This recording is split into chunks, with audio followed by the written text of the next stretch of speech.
If you didn't read the title of this video and just blindly clicked on it, you may be wondering why I'm showing you a tiny suitcase. But this is actually the Pil'Eden Model 25, which was built in France in 1957. It's a fairly interesting little portable record player. There are two latches, which are kind of Art Deco styled, actually. I like that.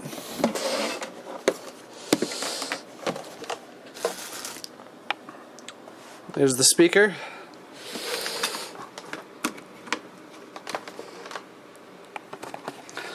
Unlike a lot of early portable record players, this one plays all three common speeds of records, 33, 45, and 78. Got it set to 78 right now.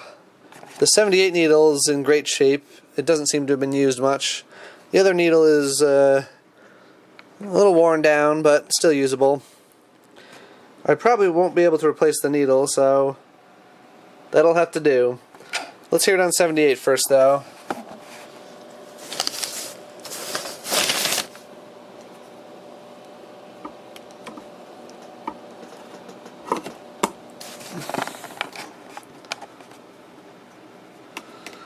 This is not an automatic record player, and in fact I'm not really aware of any battery-powered automatic record players.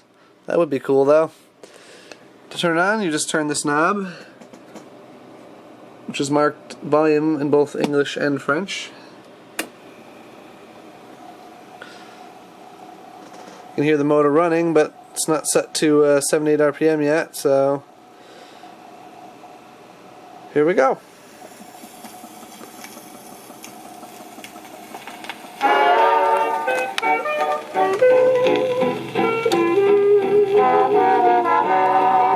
The speaker's got a little foot there, so you can stand it upright. Not the most stable thing.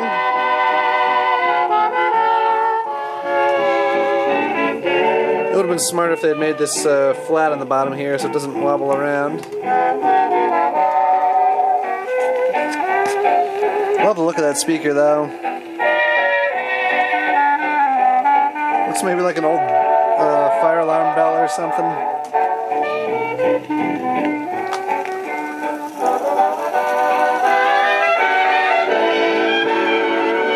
Here's the tone control.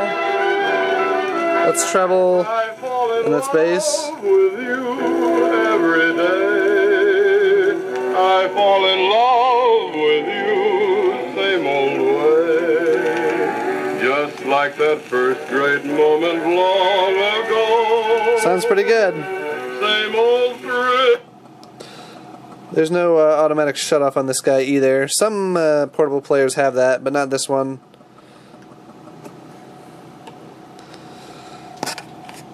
You can hear there's a bit of motor noise, unfortunately. I tried my best to suppress that in there, but the motor mounts are shot. And some of that noise may also be coming through electrically from the motor's speed regulator. Alright, let's try 45 next.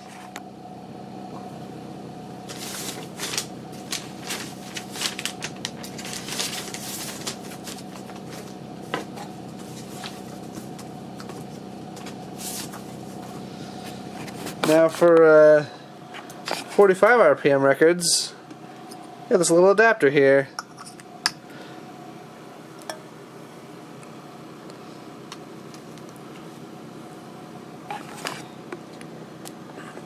Oh, I better switch the needle around.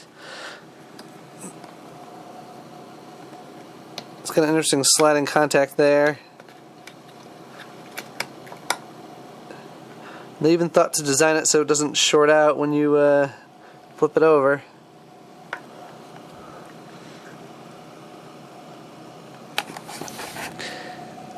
The needle on this thing is actually fairly delicate. Both were bent when I got this thing, and I had to straighten them out. It wasn't tracking at all on 45s. It was just playing terribly. But I was able to straighten it out and get it playing well enough at least. As I said, the needle is kind of worn. And these are not the best 45s. They're pretty worn too.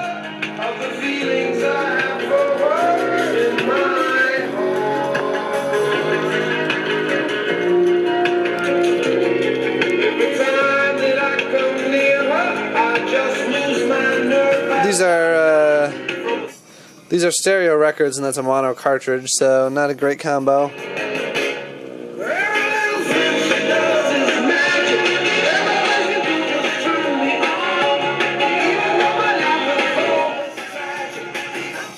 that's enough of that. You can hear it plays pretty loud considering it's a fairly early player. It's got a lot more output power than most anything you could get in 1957. Part of that's because this is a very efficient speaker. Like a lot of the other French sets I own, it's an inverted magnet speaker, which saves space. And when you got this thing all closed up, the bolt on the back of that cone there presses down on the turntable and keeps it in place. And as for why it needs to keep it in place, this lifts off, and that's where the batteries are. I can't do that one-handed though.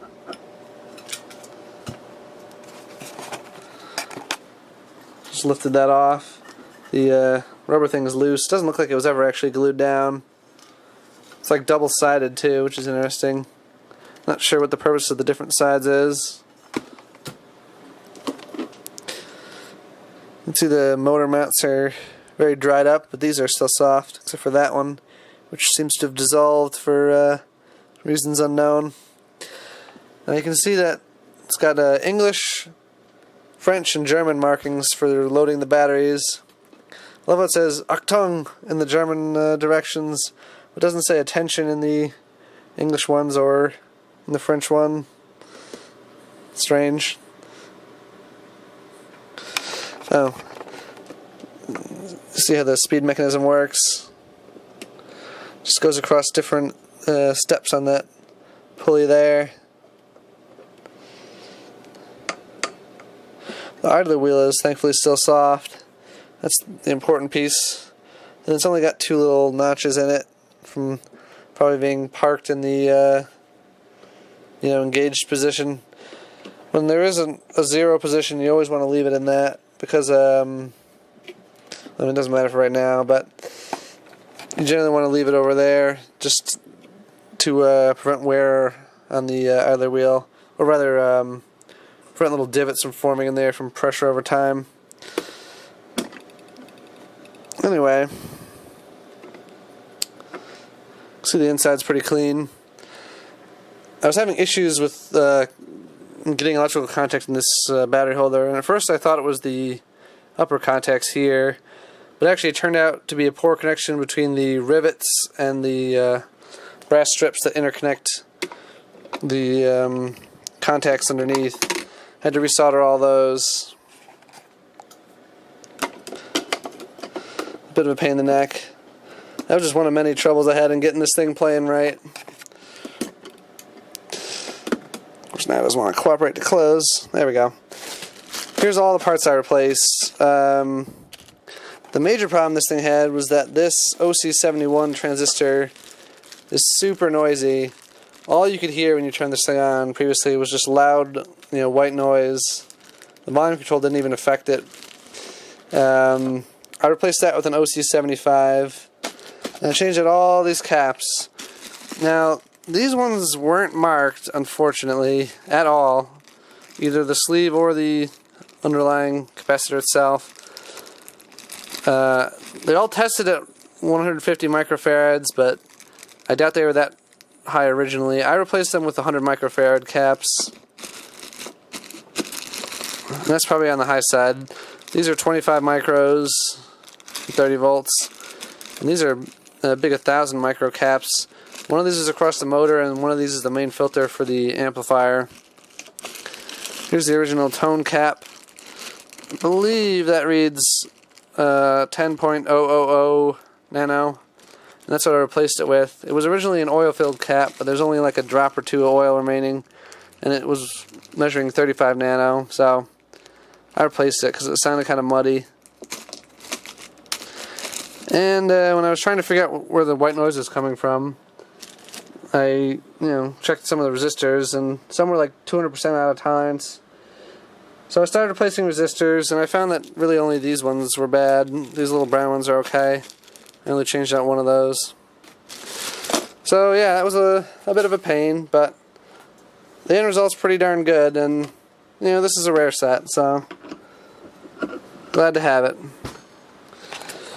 Alright, thanks for watching.